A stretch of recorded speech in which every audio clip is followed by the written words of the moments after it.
Saudara-saudari yang terkasih dalam nama Tuhan kita Yesus Kristus, hari ini kita bersyukur karena kita bisa kembali dalam program belajar Alkitab, renungan satu pasal satu hari.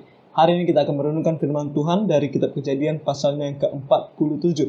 Kita akan lihat Yakub akan bertemu dengan Firaun. Sebelum kita mendengarkan firman Tuhan ini, mari kita sama-sama bernyanyi pujian nomor 194 dari KPPK yang berjudul Pada Yesus Percayalah. Kau yang hidup dalam dosa, Tuhan menunggumu. Dia mau menyelamatkanmu asal kau percaya pada Yesus, pada Yesus kau percaya.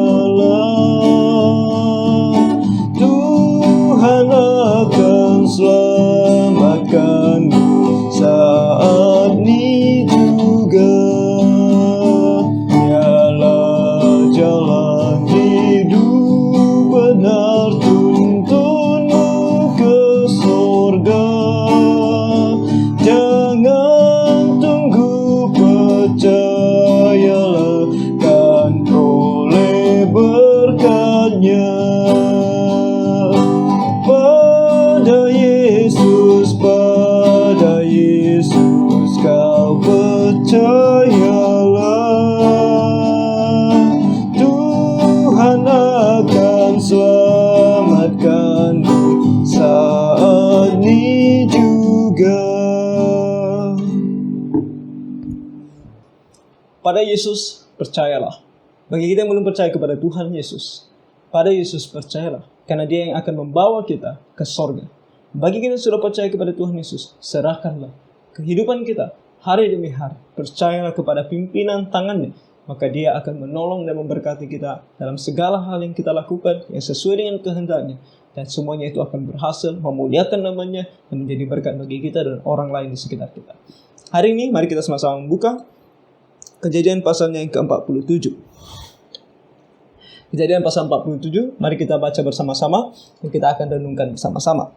Ayat yang pertama. Kemudian pergilah Yusuf memberitahukan kepada Firaun, ayahku dan saudara-saudaraku beserta kambing dombanya, lembu sapinya dan segala miliknya telah datang dari tanah Kanaan dan sekarang mereka ada di tanah Goshen. Kemarin kita telah membahas bagaimana Yusuf ingin dengan pimpinan Tuhan, dengan hikmat yang diberikan oleh Tuhan, supaya mereka tetap tinggal di Goshen. Dan kita tahu Goshen adalah tempat yang paling timur daripada bangsa Mesir. Sehingga nantinya kita kemarin membahas bahwa ketika bangsa Israel keluar dari tanah Mesir, begitu mudah bagi mereka untuk keluar sebab mereka berada di sisi sebelah timur daripada bangsa tersebut.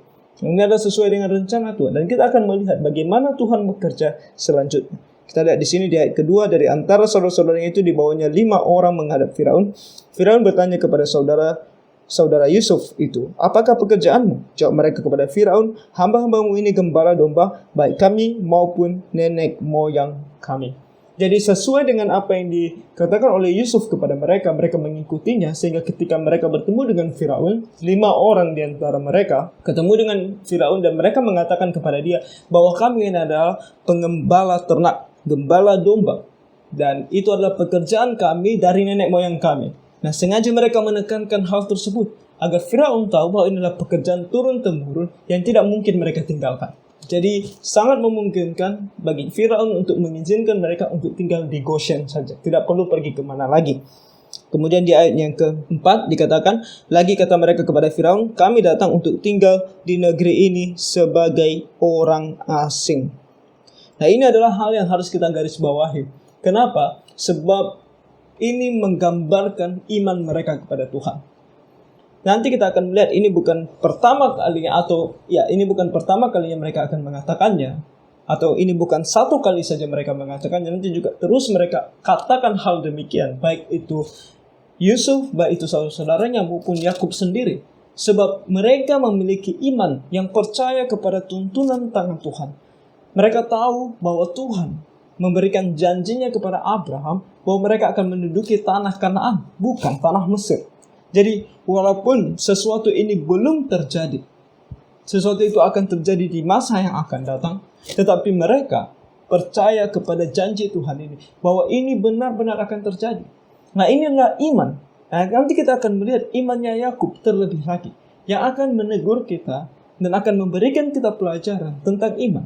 Apa itu iman yang sesungguhnya? Apakah iman itu berarti kita akan mendapatkan apa yang kita inginkan, apa yang kita mau, bahkan apa yang telah dijanjikan Tuhan kepada kita? Atau iman itu adalah sesederhana percaya kepada janjinya Tuhan? Kita lihat di sini, mereka berkata bahwa ini adalah negeri asing bagi kami. Negeri ini sebagai orang asing, tinggal di negeri ini sebagai orang asing. Jadi mereka menekankan kepada Firaun, kami di sini sebagai orang asing, sebab tidak ada lagi padang rumput untuk kumpulan ternak hamba-hambamu ini, karena hebat kelaparan itu di tanah Kanaan. Maka sekarang izinkanlah hamba-hambamu ini menetap di tanah Goshen. Jadi kami akan tinggal di tanah asing, yaitu negeri asing ini bagi kami. Sebab kenapa kami di sini? Hanya sekedar untuk mencari makanan. Itu saja. Karena di tanah Kanaan tidak ada lagi makanan. Jadi kami pergi ke sini untuk mencari makanan saja. Oleh karena itu, biarlah kami tinggal di Goshen saja. Ayatnya ke-5. Lalu berkatalah Firaun kepada Yusuf, ayahmu dan saudara-saudaramu telah datang kepadamu. Tanah Mesir ini terbuka untukmu. Tunjukkanlah kepada ayahmu dan kepada saudara-saudaramu tempat menetap di tempat yang terbaik dari negeri ini. Biarlah mereka diam di tanah Goshen. Dan jika engkau tahu di antara mereka orang-orang yang tangkas, tempatkanlah mereka menjadi pengawas ternakku. Jadi apa yang dikatakan oleh Firaun? Intinya dia setuju. Dia katakan, kalau kamu mau tinggal di Goshen, baiklah engkau tinggal di Goshen. Dan dia memerintahkan Yusuf, mereka tinggal di Goshen, tapi carikan di Goshen itu tempat yang terbaik untuk mereka untuk tinggal.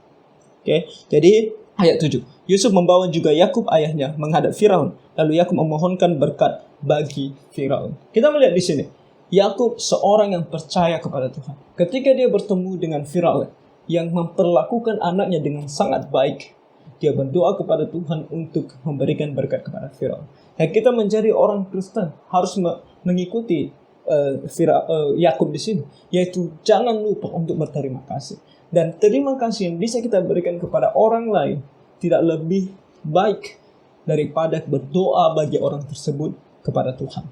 Dan paling penting adalah berdoa demi keselamatan mereka, karena itu adalah berkat yang paling penting. Berkat di dalam dunia ini bisa hilang, kita akan tinggalkan semuanya, tetapi berkat keselamatan di dalam Tuhan Yesus itu akan kita miliki selama-lamanya. Dan itu sangat penting. Sebab segala sesuatu yang kita tinggalkan dalam dunia ini, dan setelah itu kita akan menghadap Tuhan. Kalau kita tidak percaya kepada Tuhan, kalau kita belum diselamatkan, maka kita akan masuk neraka. Tetapi kalau kita diselamatkan, maka kita akan hidup kekal bersama dengan Tuhan di sorga. Jadi itu yang sangat penting. Jadi ketika kita bertemu dengan orang, bahkan orang asing, yang mungkin sudah melakukan hal yang baik bagi kita atau bagi keluarga kita, jangan lupa berterima kasih kepada mereka. Terlebih lagi berdoa bagi mereka agar Tuhan kiranya bermurah hati untuk menyelamatkan mereka.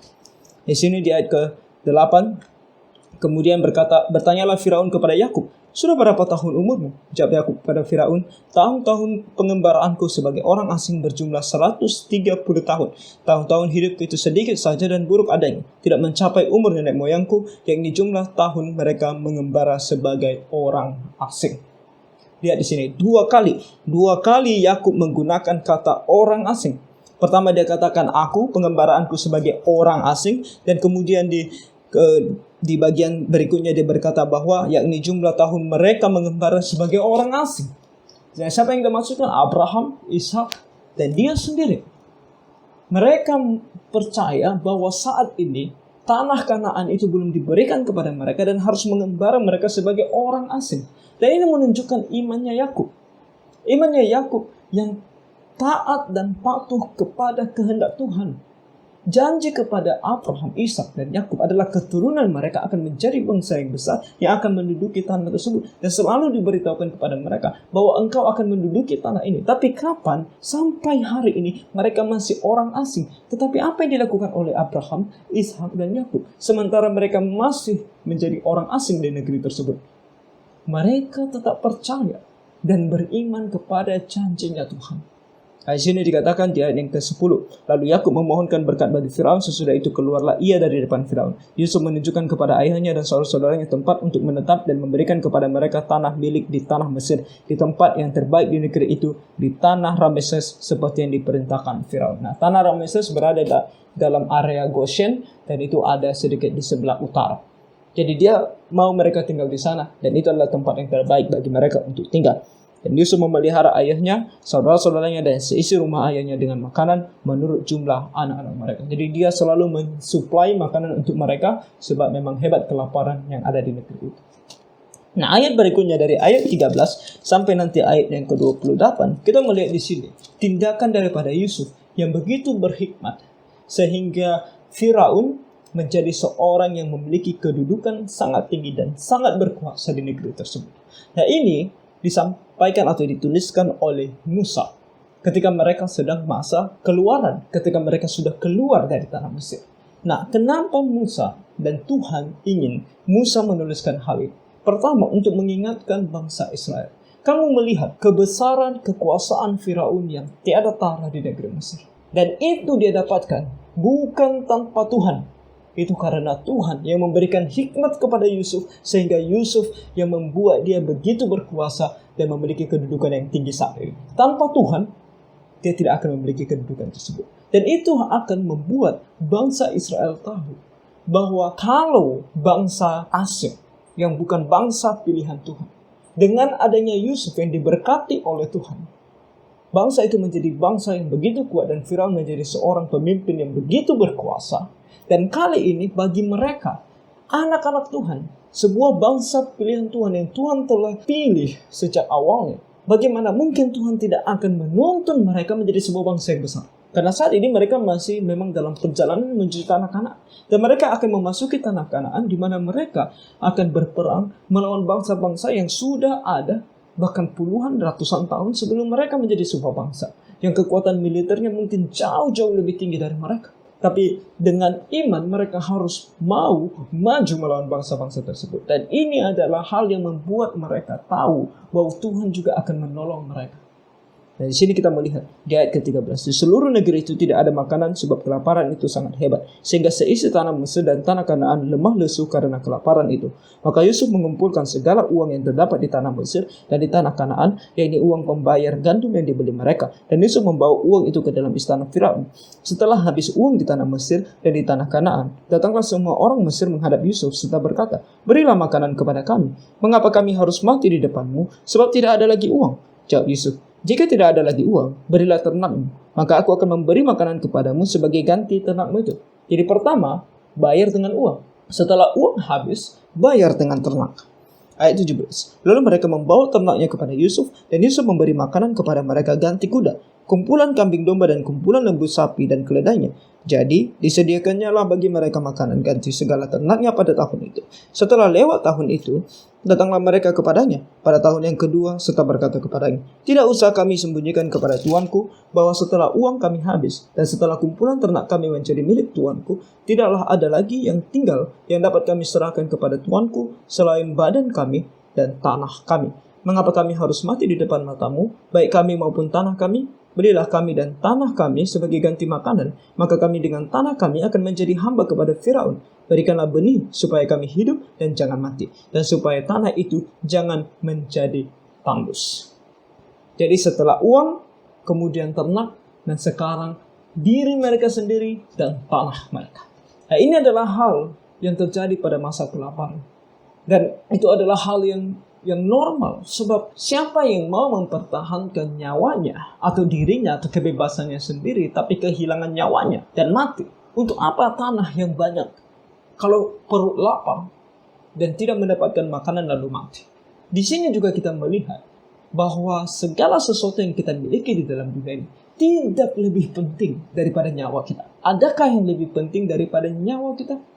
Makanya firman Tuhan mengatakan adalah sia-sia bagi seseorang untuk memiliki segala sesuatunya di dalam dunia ini tapi kehilangan nyawanya. Dan kita harus tahu bahwa kematian kita di dalam dunia ini bukanlah akhir dari segalanya. Sebab firman Tuhan yang kita sudah lihat bagaimana nubuatan-nubuatan dalam firman ini terjadi dengan begitu detail dan pasti terjadi.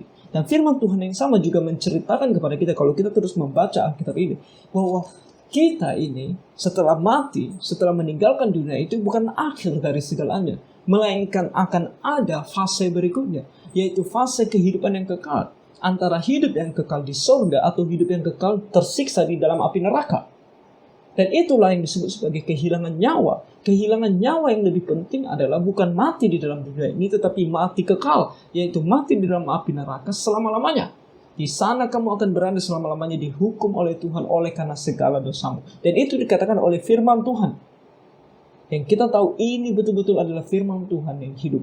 Jadi saudara-saudari, untuk apa nyawa kita? Baiklah kita memberikan diri kita kepada Kristus, kepada Tuhan Yesus yang menyelamatkan kita dari kematian yang kekal. Di sini orang Mesir memberikan dirinya, bahkan segala hal yang dia miliki untuk mempertahankan nyawanya di dalam dunia ini yang hanya sementara. Mungkin ada di antara mereka bahkan setelah memberikan dirinya untuk menjadi budak, bahkan memberikan seluruh hartanya, besoknya dia mati. Ya siapa yang tahu? Jadi harga tanahnya, harga dirinya sendiri itu cuma 1 hari. Karena besoknya dia mati. Tetapi kalau kita menyerahkan diri kita dan segala sesuatu yang kita miliki kepada Tuhan, maka harganya itu kekekalan, keselamatan untuk selama-lamanya. Kita meninggalkan dunia ini dan kita langsung pergi ke surga untuk bertemu dengan Tuhan dan hidup bersama Dia di sana selama-lamanya. Dan tidak akan dilemparkan ke dalam api neraka lagi. Orang Kristen yang sungguh-sungguh percaya kepada Tuhan Yesus tidak akan mencicipi biar hanya sedetik yang namanya penghukuman di dalam api neraka. Sebab nyawanya sudah diselamatkan oleh Tuhan. Kembali, untuk apa kita memiliki segala sesuatu di dalam dunia ini, tetapi kehilangan nyawa kita? Mari kita renungkan dan pikirkan. Nah, di sini adik-adik perlu dikatakan, lalu Yusuf membeli segala tanah orang Mesir untuk Firaun, sebab orang Mesir itu masing-masing menjual ladangnya, karena berat kelaparan itu menimpa mereka. Demikianlah negeri itu menjadi milik Firaun, dan tentang rakyat itu diperhambakannya mereka di daerah Mesir dari ujung yang satu sampai ujung yang lain. Hanya tanah para imam tidak dibelinya, sebab para imam mendapat tunjangan tetap dari Firaun, dan mereka hidup dari tunjangan itu. Itulah sebabnya mereka tidak menjual tanahnya. Berkatalah Yusuf kepada raja itu, pada hari ini aku telah memberi kamu dan tanahmu untuk Firaun. Inilah benih bagimu supaya kamu dapat menabur di tanah itu. Mengenai hasilnya, kamu harus berikan 1/5 bagian kepada Firaun, dan yang 4 bagian lagi itulah menjadi benih untuk ladangmu dan menjadi makanan kamu dan mereka yang ada di rumahmu dan menjadi makanan anak-anakmu. Lalu berkatalah mereka, engkau telah memelihara hidup kami, asal kiranya kami mendapat kasih Tuanku, biarlah kami menjadi hamba kepada Firaun. Yusuf membuat hal itu menjadi suatu ketetapan mengenai tanah di Mesir sampai sekarang, yakni bahwa 1/5 dari hasilnya menjadi milik Firaun, hanya tanah para imam tidak menjadi milik Firaun. Mungkin ketika kita membaca ayat-ayat ini, kita merasa bahwa Yusuf adalah seorang yang diktator, memeras rakyat. Karena dia mengambil uang mereka seluruhnya, mengambil tanah mereka, mengambil segala ternak mereka, bahkan menjadikan mereka miliknya Firaun. Mungkin Yusuf adalah seorang diktator. Tidak demikian. Karena di sini kita melihat bahwa tujuan Yusuf adalah untuk mempersatukan bangsa tersebut. Karena segala sesuatu adalah milik Firaun, milik pemerintah, maka sekarang segala sesuatunya menjadi satu dan bisa di bawah kontrol dari pemerintah, di bawah kontrol daripada Firaun. Dan dia bukan menjadikan mereka miskin, dia tetap memberikan mereka tanah. Tapi untuk bangsa ini terus berjalan nantinya setelah masa kelaparan ini, maka yang namanya pajak itu harus diberikan. Nah, kalau sebelumnya mungkin karena tanah-tanah ini adalah milik pribadi daripada orang Mesir, mereka mungkin tidak membayar pajak dengan rajin dan tetap, atau bahkan mereka mungkin bisa memberontak dengan tidak membayar pajak. Sementara bangsa harus tetap berjalan dengan adanya pajak.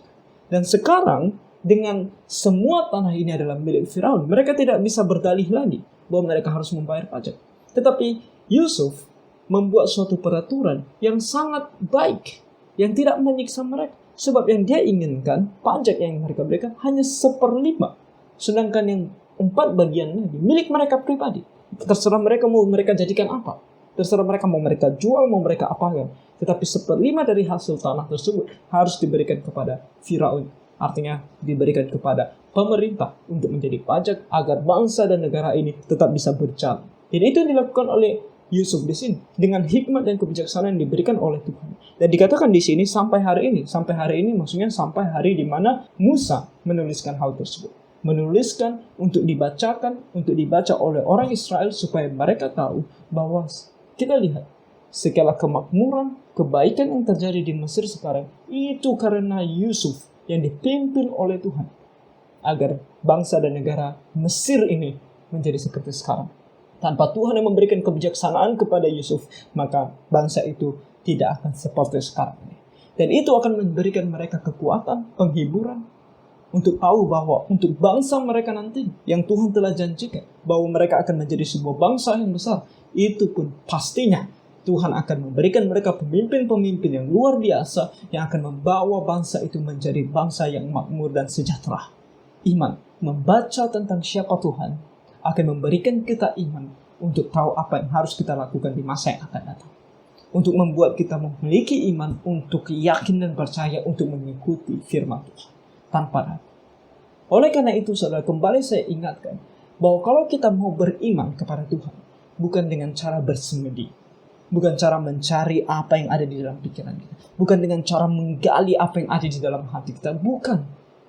Kalau kita mau tahu tentang Tuhan, kalau kita mau mengenal Tuhan, kalau kita mau tahu apa yang harus kita lakukan, kalau kita betul-betul mau beriman kepada Tuhan, maka cara satu-satunya adalah mencari tahu siapa Dia di dalam firman. Orang Israel ketika membaca ini tahu siapa Tuhan, yaitu Dia yang memberikan hikmat dan kebijaksanaan kepada para pemimpin.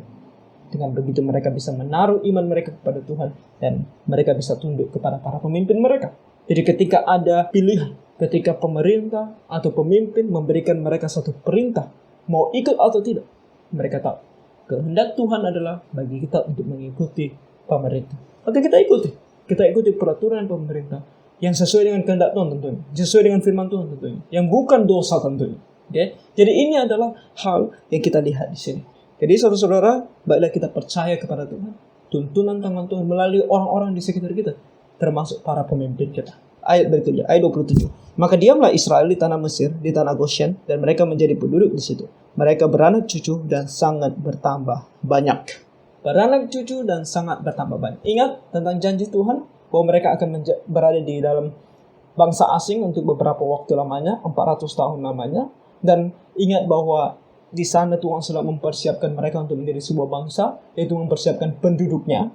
Makanya di sini dikatakan beranak cucu dan sangat bertambah banyak. Ayat 28, dan Yakub masih hidup 17 tahun di tanah Mesir. Jadi tadi 130, 17 tahun, 147 tahun. Maka umur Yakub, yakni tahun-tahun hidupnya menjadi 147 tahun. 147 tahun lamanya Yakub hidup. Ketika hampir waktunya bahwa Israel akan mati, dipanggilnya lah anaknya Yusuf dan berkata kepadanya. Apa yang mau dikatakan Yakub berikutnya kepada Yusuf adalah pernyataan iman yang luar biasa. Dan di sini kita akan tahu apa sih yang disebut sebagai iman itu. Dikatakan sih, jika aku mendapat kasihmu, letakkanlah kiranya tanganmu di bawah pangkal pahaku dan bersumpahlah bahwa engkau akan menunjukkan kasih dan setia kepadaku. Janganlah kiranya kuburkan aku di Mesir, karena aku mau mendapat perhentian bersama-sama dengan nenek moyangku. Sebab itu angkutlah aku dari Mesir dan kuburkanlah aku dalam kubur mereka. Pernyataan iman yang luar biasa. Ingat bagaimana waktu kita membahas tentang kematian Sarah. Abraham tidak membawa Sarah untuk kembali ke Mesopotamia. Kenapa? Di sana kita membahas bahwa budaya mereka percaya bahwa di mana mereka dikubur adalah tempat yang mereka yakini, yang mereka tahu bahwa itu adalah tanah untuk mereka, tanah kampung halaman mereka. Abraham yang keluar dari Mesopotamia sudah tidak menganggap lagi Mesopotamia sebagai kampung halaman, tetapi dia menganggap tanah Kanaan, meskipun itu belum diberikan kepada dia, sebagai tanah pusakanya, sebagai kampung halamannya. Demikian juga Yakub di sini. Jadi apa itu iman? Apakah iman berarti bahwa kalau kita beriman, maka segala yang baik yang kita inginkan, yang kita dambakan terjadi dalam hidup kita? Apa yang baik bagi Yakub? Yang terbaik bagi dia adalah untuk menjadi sebuah bangsa yang besar, agar di dalam hari-harinya dia bisa melihat perwujudan dari janji Allah, bahwa memang keturunannya menjadi bangsa yang besar dan memiliki tanah yang disebut sebagai tanah perjanjian, yang sekarang disebut sebagai Kanaan. Tetapi sampai Yakub menutup matanya, dia masih berada di bangsa asing. Baik itu ketika dia di tanah Kanaan, dia orang asing, dan sekarang di tanah Mesir sebagai orang asing.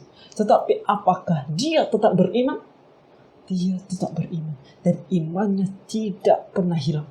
Jadi iman itu apa? Iman itu sangat sederhana. Percaya kepada perkataan Tuhan. Itu saja. Percaya kepada janjinya Tuhan. Sudah terjadi atau belum terjadi, tetap percaya kepada perkataannya Tuhan. Bukan imajinasi kita, bukan ilusi kita. Hari-hari ini banyak sekali orang berhalusinasi, termasuk orang Kristen. Kalau ada sesuatu hal yang buruk terjadi, maka mereka berhalusinasi bahwa hal yang buruk ini pasti akan terlewati. Mereka akan berhalusinasi bahwa hal yang buruk ini pasti akan hilang.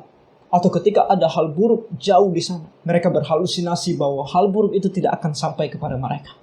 Kenapa saya bilang berhalusinasi? Karena Tuhan tidak pernah mengatakan hal demikian, bahwa hal yang buruk tidak akan sampai kepadamu, atau ketika hal yang buruk terjadi, maka ini pasti akan hilang. Tuhan tidak pernah berjanji demikian.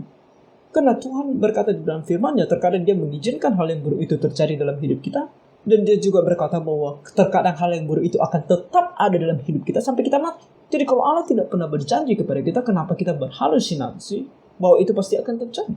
Sehingga dengan halusinasi mereka katakan apa? Sebelum yang buruk itu datang kepada mereka, mereka sudah mengatakan bahwa di dalam nama Tuhan Yesus, yang buruk itu tidak akan pernah datang. Namun karena itu berasal dari halusinasi, ujung-ujungnya yang buruk itu datang. Kemudian ketika yang buruk itu sudah datang, mereka sekarang berhalusinasi. Berhalusinasi adalah di dalam nama Tuhan Yesus. Kita bersyukur karena yang buruk ini sudah hilang. Padahal belum hilang, masih ada di situ. Yang buruk itu masih ada di situ, tapi mereka sudah berkata yang buruk ini sudah hilang. Dan kalau Tuhan berkehendak bahwa yang buruk ini tidak hilang-hilang, itu yang kita sebut sebagai iman. Halusinasi bukan iman. Iman itu sesederhana percaya kepada Tuhan. Nah, apa yang harus kita percaya kepada Tuhan? Yang kita harus percaya kepada Tuhan adalah janjinya, yang bukan menjanjikan bahwa segala sesuatunya akan menjadi baik, tetapi yang Dia janjikan bahwa Dia akan menyertai kita dan selalu bersama dengan kita dalam keadaan apapun. Itu yang harus kita percaya. Jadi kalaupun ada yang buruk dari jauh, jadi kita harus beriman. Iman kita adalah bukan bahwa yang buruk ini tidak akan datang kepada kita. Bukan itu.